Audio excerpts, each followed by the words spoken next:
اعوذ باللہ من الشیطان الرجیم بسم اللہ الرحمن الرحیم۔ عزیز طلباء و طالبات، السلام علیکم ورحمۃ اللہ وبرکاتہ۔ آج بروز پیر ہم نے پچھلے پیریڈ میں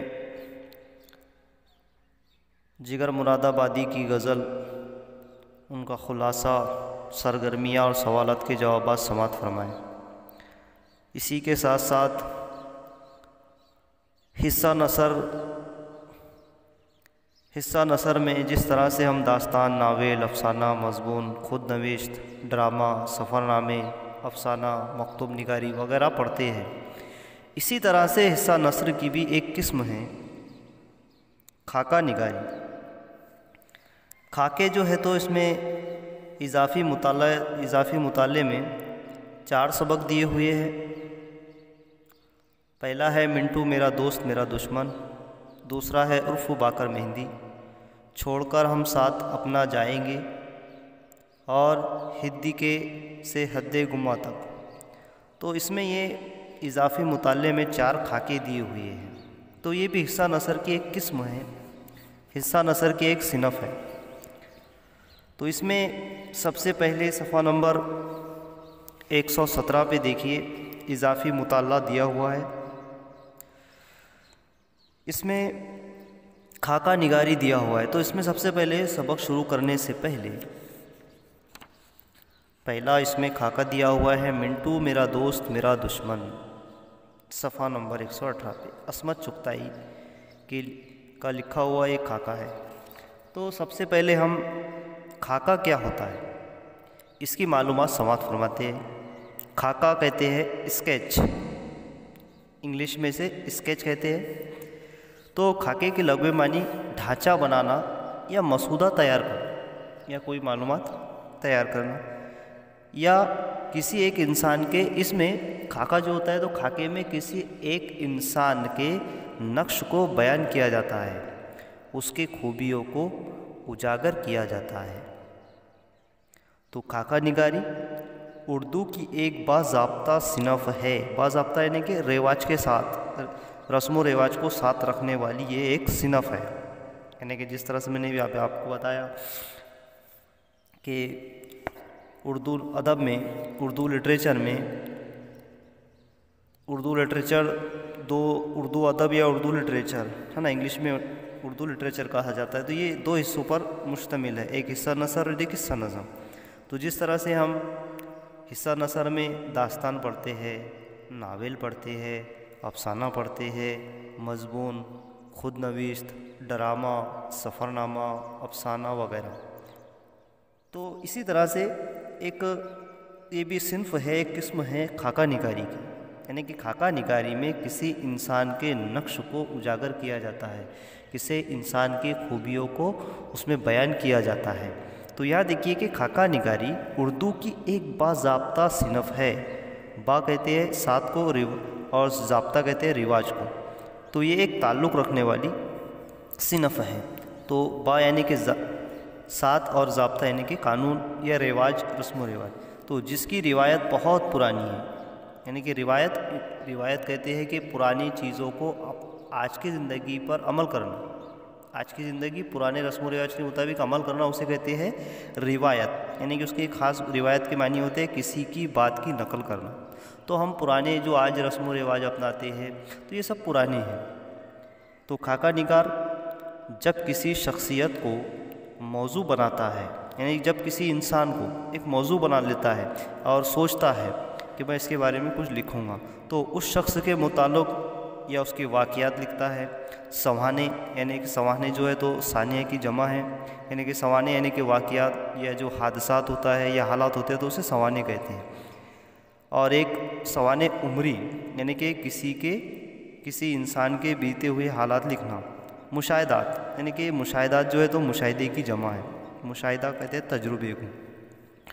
تو کسی انسان کے واقعات، تجربہ اور اپنے تاثرات کی مدد سے شخصیت کی جتنی جیتی جاگتی لفظی تصویر پیش کر دیتا ہے، یعنی کہ کوئی انسان کسی ایک انسان پر اگر موضوع تلاش کر کے اس پر لکھنا شروع کر دیتا ہے نا، تو لکھنے والے کے دل و دماغ میں اس کا نقشہ تیار ہو جاتا ہے، اور وہ یہ سوچ لیتا ہے اپنے دل و دماغ میں کہ میں اس طرح سے اس پر خاکہ لکھوں گا، اور لکھنے کے بعد پڑھنے والا اسے بایک وقت واقعے کے طور پر، یعنی کہ جب پڑھنے والا جب پڑھتا ہے تو اسی وقت اس کو خاکے کے طور پر، اپنی واقعے کے طور پر بھی پڑھتا ہے، یعنی کہ جب پڑھنے والا اس کو پڑھتا ہے تو کچھ ایسے ہوتے ہیں سمجھتے نہیں کہ خاکہ ہے، خود نوشت لکھی ہوئی ہے، آپ بیتی لکھی ہوئی ہے، کہ داستان ہے، کہ ناول ہے، ڈرامہ ہے، نہیں، بلکہ پڑھنے عام انسان تو ایک بار میں یہ سمجھ لیتا ہے کہ کوئی یہ واقعہ ہے، اور کہانی کے طور پر بھی، اور کچھ انسان ایسے ہوتے ہیں کہ اسے کہانی کے طور پہ بھی پڑھ لیتے ہیں۔ تو خاکے کے امتیازی خوبی یہ ہے کہ اس میں کسی شخص کی ظاہری، یعنی کہ خاکے جب لکھا جاتا ہے یا پڑھا جاتا ہے تو اس میں کسی شخص کی ظاہری، یعنی کہ دکھی ہوئی، دکھاوٹ والی، اور باطنی، یعنی کہ چھپی ہوئی کیفیات کو، یعنی کہ اس کی کیفیت کو خاکہ نگار اپنے تاثرات کے ساتھ، یعنی کہ اپنے اثر کے ساتھ، تاثرات کہتے ہیں اثر قبول کرنے کو، تو اپنے تاثرات کے ساتھ دلچسپ انداز میں بیان کرتا ہے۔ اسی طرح سے یہ ایک محترمہ جو دی ہوئی ہے عصمت چغتائی، تو اس نے بھی بہت ہی خوبصورت طریقے سے مزاحیہ انداز میں اس کو ان کے خوبیوں کو اس میں بیان کیا ہے۔ تو خاکہ اور سوانح مضمون اس لحاظ سے مختلف ہے، سوانح عمری اور خاکہ یہ دونوں کیا ہے مضمون، یہ مختلف ہے، اس لحاظ سے مختلف ہے کہ اس کے برعکس، یعنی کہ اس کے ہو بہو خاکے میں کسی شخص کو دیکھنے کا مصنف کا انداز اور اس کی ذاتی تاثرات و قیاسات کو اہمیت حاصل ہوتی ہے، یعنی کہ لکھنے والے کے تاثرات اور وہ قیاسات، یعنی کہ تاثرات کہتے ہیں اثر کو، اور قیاسات یعنی کہ اس کے اندازے کو، ذہن کو، ارادے کو کہتے ہیں، تو اس کا اثر، ذہن، ارادے کو اہمیت حاصل ہوتی ہے۔ یعنی کہ جب ہم یہ خاکہ پڑھیں گے تو اس کا کریڈٹ کس کو جائے گا، اس کی اہمیت کس کو جائے گی، عصمت چغتائی کو، یعنی کہ عصمت چغتائی محترمہ نے بہت ہی خوبصورت طریقے سے لکھا ہے۔ تو خاکے کے لیے موضوع کی کوئی قید نہیں ہے، یعنی کہ کوئی بھی موضوع پر ہم لکھ سکتے ہیں، کسی بھی انسان پر لکھ سکتے ہیں۔ خاکہ نگار اپنے مشاہدے میں، خاکہ نگار یعنی کہ جو مصنف ہوتے ہیں خاکہ بناتے ہیں، تو اس کے تجربے میں آنے والے کسی بھی شخص کا خاصا خاکہ لکھ سکتا ہے، یعنی کہ جس پر اس کو تجربہ ہے، جس کے ساتھ اس نے زندگی گزارا، تو اس پر وہ خاکہ لکھ سکتا ہے۔ تو اردو میں ایسے بے شمار لوگوں کے خاکے لکھے گئے ہیں جو سماج اور ادب میں ممتاز حیثیت کے مالک تھے، یعنی کہ انہیں شہرت بھی ملی ہے۔ ایسے لوگوں کے خاکے بھی اردو میں مشہور ہے، ایسے لوگوں کے خاکے بھی اردو میں مشہور ہے جو سماجی اعتبار سے بہت اہم نہیں تھے، یعنی کہ سماجی لحاظ سے، یعنی کہ سماج کے حالات اس میں بیان کیے گئے لیکن بہت اہم نہیں تھے۔ مثلاً نام دیو مالی، یعنی کہ یہ جو سماجی خاکے لکھے ہوئے تو ان کے نام دیے جا رہے ہیں، کہ پہلا تو ہے دیو مالی جو از عبدالحق نے لکھا ہے، اور کندن چپراسی از رشید احمد صدیقی نے لکھا ہے۔ تو اردو میں خاکے کے ابتدائی نقوش، یعنی کہ اس کے نقش و نگار محمد حسین آزاد کی آب حیات میں ملتے ہیں، یعنی کہ صحیح اردو میں اگر صحیح ہم خاکہ پڑھیں گے تو وہ محمد حسین آزاد کا لکھا ہوا ہے، خاکے کا نام ہے آب حیات۔ تو آب حیات جب ہم پڑھیں گے تو اس میں بہت ہی نقوش یعنی کہ نقش اس میں سامنے اجاگر کیے گئے ہیں، یعنی کہ اس کے حالات، واقعات ہے نا، اس میں بیان کیے گئے، اس کی خوبیاں سامنے نکال کر رکھ دی گئی ہے۔ تو اردو کے مشہور خاکہ نگاروں میں سب سے آج تک، قدیم دور سے لے کر آج تک خاکہ نگار جو مصنف گزرے ہیں، ایسے مصنف جو خاکہ لکھتے ہیں، تو اس میں سب سے مشہور جو ہے، سب سے پہلا نام آتا ہے مرزا فرت اللہ بیگ، مولوی عنایت اللہ دہلوی، میر ناصر، اشرف صبوحی، راشد الخیری، شاہد احمد دہلوی، خواجہ حسن نظامی، سعادت حسن منٹو، یعنی کہ جن کے بارے میں ہم اگلا عصمت چغتائی کا پہلا خاکہ پڑھیں گے، سعادت حسن منٹو، مالک رام، مجتبیٰ حسین، صالح عابد حسین وغیرہ اہم نام ہیں۔ تو یہ خاکہ نگار لکھنے والے مصنف جو گزرے ہیں تو اپنے دور میں یہ بہت مشہور ہوئے، ان کو شہرت ملی ہے۔ درج ذیل خاکے کی ریاست مہاراشٹر کی ادبی، یعنی کہ درج ذیل جو ہم خاکہ پڑھ رہے ہیں عصمت چغتائی، تو یہاں پر بتا رہے ہیں کہ درج ذیل خاکے ریاست مہاراشٹر کے ادبی اور علمی شخصیات کا ایک مختصر تعارف ہے، یعنی کہ کہاں کے تعلق رکھنے والے خاکہ درج ذیل جو ہم خاکہ پڑھ رہے ہیں تو وہ ریاست مہاراشٹر، یعنی کہ ہمارے مہاراشٹر کے ایک ادبی اور علمی، یعنی کہ ادب سے تعلق رکھنے والے اور علم سے تعلق رکھنے والی شخصیت مختصر تعارف ہے۔ یہاں روایت کے ارتقا کہتے ہیں ارتقا کہتے ہیں آگے بڑھنے کو یا اوپر چڑھنے کو، تو ارتقا کے صحیح معنی ہوتے ہیں اوپر چڑھنا، تو ارتقا کی تفصیل نہیں ہے، یعنی کہ روایت کے آگے بڑھنے کی تفصیل نہیں ہے۔ صفحات کی مقررہ حد کے پیش نظر انتکاف ناگریز ہے، ناگریز یعنی کہ ضروری۔ ان خاکوں میں یہ امر یعنی کہ بات ملحوظ رکھا گیا ہے، یعنی کہ یہ بات کو پوشیدہ رکھی گئی ہے کہ جو تحریریں شامل کی جائے وہ خاکہ نگاری، مرقع نگاری یعنی کہ تصویروں کی کتاب، چہرہ نگاری کی اس تعریف سے قریب ہو جس کی وضاحت خاکہ نگاری کے ضمن میں کی گئی ہے۔ ضمن کہتے ہیں تعلق رکھنے کو، شرکت کرنے کو، تو وضاحت خاکہ نگاری کے ضمن میں کی گئی ہے۔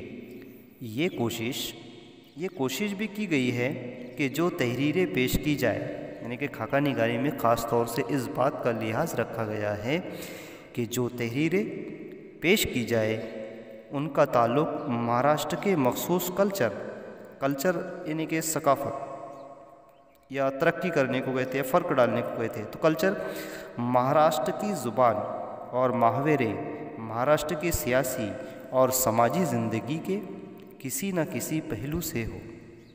یہاں عوام اور خاص کی کوئی تفریق نہیں کی گئی ہے، یعنی کہ اس میں کوئی فرق عام لوگوں میں اور خاص لوگوں میں کوئی فرق نہیں ڈالا گیا ہے۔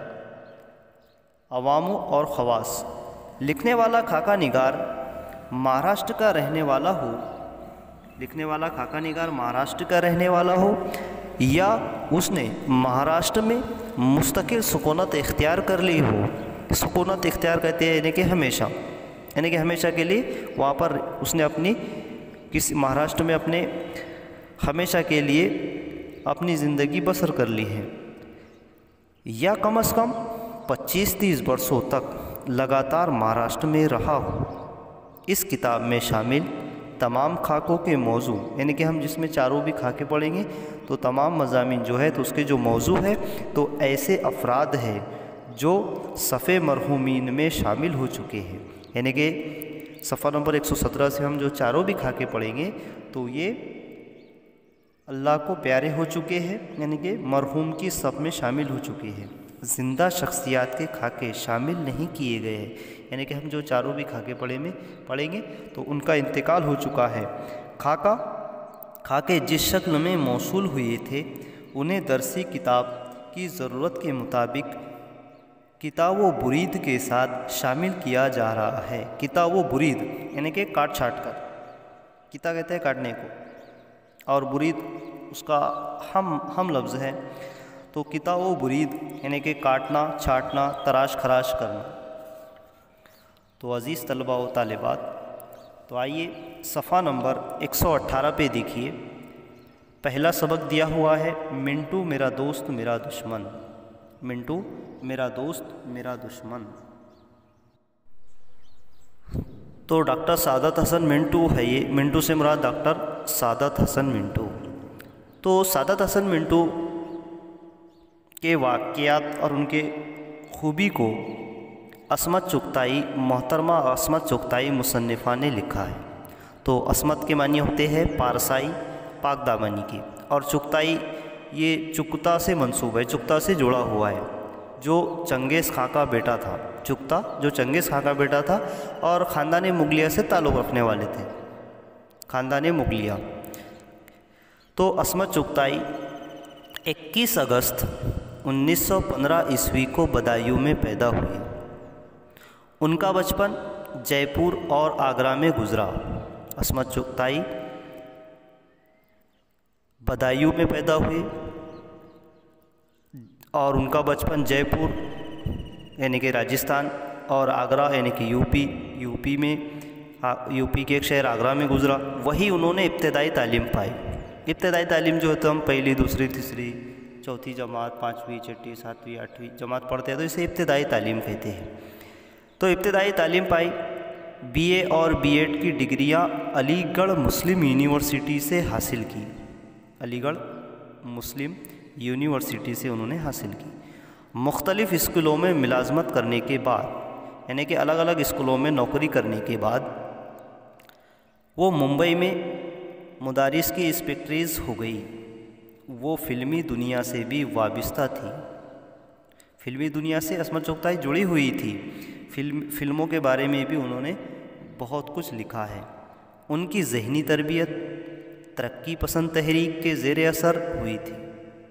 ان کی ذہنی تربیت یعنی کہ ان کے ذہن کی تربیت کیسے ہوئی تھی؟ ترقی پسند تحریک. ترقی پسند کہتے ہیں آگے بڑھنے والا، یہ ترقی کا خواہاں چاہنے والا، اور تحریک کہتے ہیں کسی بات کو شروع کرنا. تو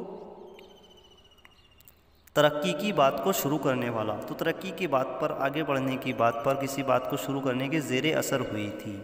ترقی پسند تحریک. عصمت چغتائی نے اپنے زندگی میں ناول، افسانے اور رپورتاژ لکھے ہیں. انہیں ایک افسانہ نگار کی حیثیت سے شہرت ملی ہے. انہیں ایک افسانہ نگار کی حیثیت سے شہرت ملی ہے. دو ہاتھ، چھوئی موئی، کلیہ اور چونٹے ان کے افسانوی مجموعے ہیں. افسانوں کے مجموعے ہیں. ضدی، ٹیڑھی لکیر، معصومہ، سودائی اور ایک قطرہ خون تو ان کے یہ اہم ناول ہیں. اوپر ہم نے افسانے پڑھے. ان کے افسانوں میں کون کون سے ہیں؟ دو ہاتھ، چھوئی موئی، کلیہ اور چونٹے، یہ ان کے افسانی مجموعے ہیں. اور اس کے بعد ضدی، ٹیڑھی لکیر، معصومہ، سودائی اور ایک قطرہ خون، تو یہ ان کے اہم ناول ہیں. انہیں عورتوں کی زبان اور معافرات کے استعمال میں مہارت حاصل تھی. وہ عورتوں کی زبان میں ہی افسانے لکھا کرتے تھے، ناول لکھا کرتے تھے، تو انہیں مہارت حاصل ہو گئی تھی. عصمت نے کچھ خاکے بھی لکھے ہیں. ان میں دوزخی بہت مشہور ہوا. دوزخی، یہ جو خاکہ لکھا ہوا ہے تو یہ بہت مشہور ہوا ہے، جو انہوں نے اپنے بھائی عظیم بیگ چغتائی پر لکھا تھا. ان کے بھائی تھے عظیم بیگ چغتائی، تو یہ انہوں نے ان پر لکھا تھا. ممبئی سے بھوپال تک، پھر انہوں نے آگے لکھا ممبئی سے بھوپال تک. ان کا ایک یادگار رپورتاژ ہے، یعنی کہ اس میں واقعے کو بیان کیا گیا ہے. عصمت کی تحریروں کی خاص پہچان ان کی طنز آمیز زبان ہے. ان کی طنز والی یعنی کہ بات بات پر روکنے والی، ٹوکنے والی آمیز زبان ہے، طنز رکھنے والی زبان. مسلم گھرانوں کے لڑکوں اور لڑکیوں کے یعنی کہ جو ایسے مسلمان، تو وہاں کے لڑکے اور لڑکیوں کے طرز زندگی یعنی کہ ان کے زندگی گزارنے کے طریقے اور نفسیات پر ان کی گہری نظر تھی. یعنی کہ مسلم گھرانوں میں جو لڑکے لڑکیاں اپنی طرز زندگی یعنی کہ اپنی زندگی جو طرز سے گزار رہے تھے، تو اور نفسیات پر ان کی گہری نظر تھی. زندگی گزارنے کے ساتھ ساتھ ان کی جو نفسیات تھی تو اس پر بھی گہری نظر رکھی ہوئی تھی. نفسیات کہتے ہیں سائیکولوجی کو. اور آخر میں ان کا انتقال 24 اکتوبر 1991 عیسوی کو ممبئی میں ہوا. اسی کے ساتھ ساتھ یہ ہم نے پڑھے ہیں عصمت چغتائی کی معلومات. تو عصمت چغتائی محترمہ مصنفہ نے منٹو کے بارے میں لکھا ہے کہ میرا دوست میرا دشمن، یعنی کہ یہی میرا دوست ہے، یہی میرا دشمن ہے. تو یہاں پر نمبر 2 میں ہم سعادت حسن منٹو. تو سعادت کہتے ہیں